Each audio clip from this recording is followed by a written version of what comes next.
Hey, come here. I got a fresh piece of redwood and I want to test the scorch marker on it. We're just gonna do it really quick. Let's go with gratitude.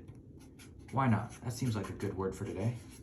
Okay, let's see if this works. I have a feeling that redwood is just gonna be awesome with the scorch marker.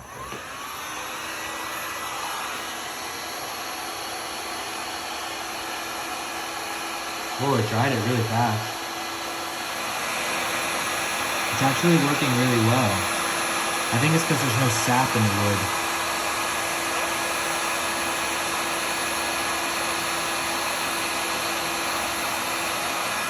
Hey, not bad. That looks really great. Hey, you know what? Let's put some wood finish on it. Okay, it's gonna be a little messy. Oh, oh my gosh. Holy crap.